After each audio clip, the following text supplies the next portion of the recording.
دوستان، من متیو هستم و خیلی خوش اومدیم به این ویدیو. امروز قراره در مورد اخبار این سیزن و سیزن بعد صحبت کنیم، از اینکه اسکینای سیزن بعد بتل پس چیه تا اخبار این سیزن و سیزنای بعد که الان گفتم.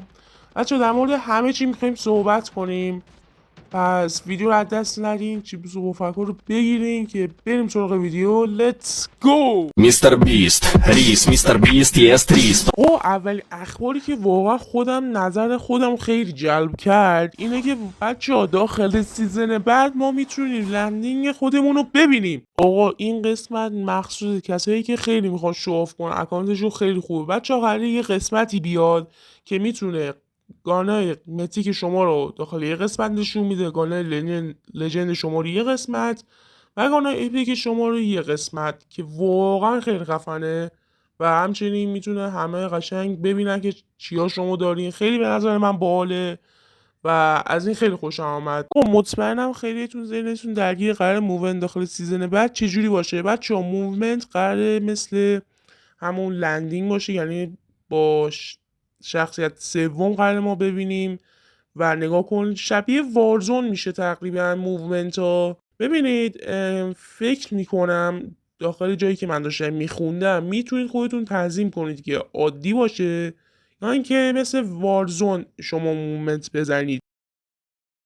همچنین گردونه مدنایت به بازی اضافه شد. همچنین بعد 4 تکان جدید به بازی اضافه میشه که اسم اولیشون استاتیک HV، دومی گرو، سیگنال 50 این سومیش بود، و چهارمی آیسو یا ایسو هملاک.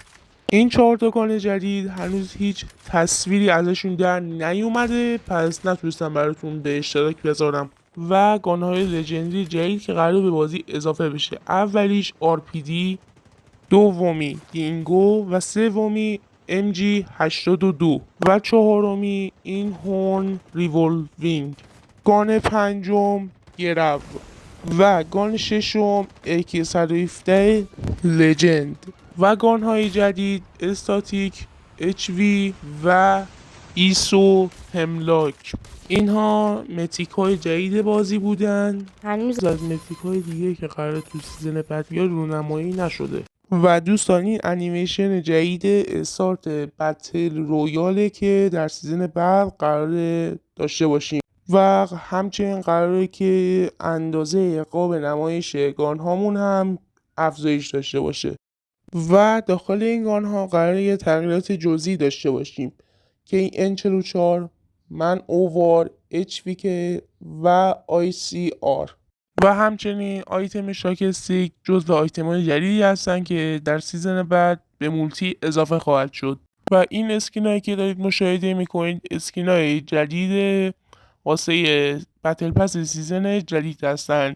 به احتمال 65% این اسکینا هستن، ولی بازم ممکنه که این اسکینا شایعه باشه و این اسکینا نباشه. همچنین در این هفته ما میتونیم 650 یا 610 تا CP بگیریم. و همچنین ایونت اسپشیال ایونت به بازی اضافه شد. و همچنین مود جدید آرکید هم به بازی اضافه شد. و همچنین اینا رویدادهای جدید هستن که به نسخه چینی رفتند. دوستان بازم میگم ممکنه که بعضی موقع مثلا اینا شایعه باشه، ممکنه هم راست باشه، شاید خیلی چیزا اصلا اضافه هم بشه. و دوستان که بازم اضافه بشه، دوستان بیشتر مپ رو یه ذره تغییر بدن، ایزولیتد رو، و اینکه آلکاتراز رو برگردونن. و اگه شما موافقین داخل کامنت حتما بگید.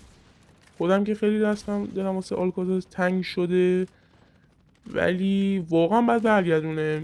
ولی من مطمئنم که برمیگرده. چرا؟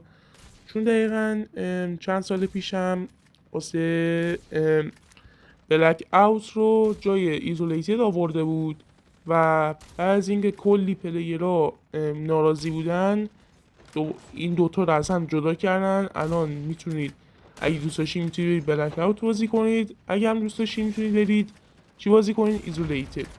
و به نظر منم همین کار رو برای آلکاتراز میکنه.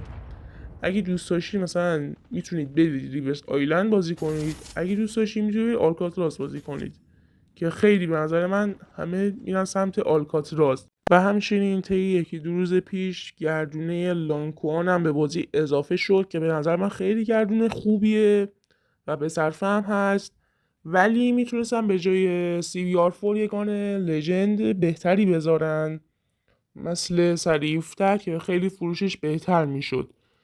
ولی من خودم هم با CP رایگان زدم، بیوایشو گرفتم، تستشم داخل شورت ویدیو براتون میذارم حتما. و همچنین این اسکین قراره 1 شهریور به نسخه چینی برگرده. خب حالا میرسیم به مهمترین ایونت امسال. اولین میشه 3 روز لاگین کردن، 5 روز لاگین کردن، این دومیش بود. سومی میشه یعنی پلی دادن 3 مچ داخل حالا مولتی زامبی حالا هر چی که میخواین. چهارمی هم پلی دادن 5 مچ داخل هر مودی که میخواین. بعدی میشه پلی دادن 10 مچ داخل هر مود. بعدی میشه پلی دادن 15 مچ داخل هر مود. حالا قسمت‌های بعدی که میشه گرفتن 10 کیل در هر مود، بعدی گرفتن 30 کیل در هر مود، بعدی میشه گرفتن 50 کیل در هر مود، بعدیش میشه گرفتن 70 کیل در هر مود و آخرین ایونتش، آخرین کوستش میشه گرفتن 100 کیل در هر مود. خب رسیدیم به آخر ویدیو. دوستان خیلی دوستتون دارم، حتما ویدیو لایک و ساب کنید که خیلی من انرژی میده و تا ویدیوی بعد خدا نگهدار.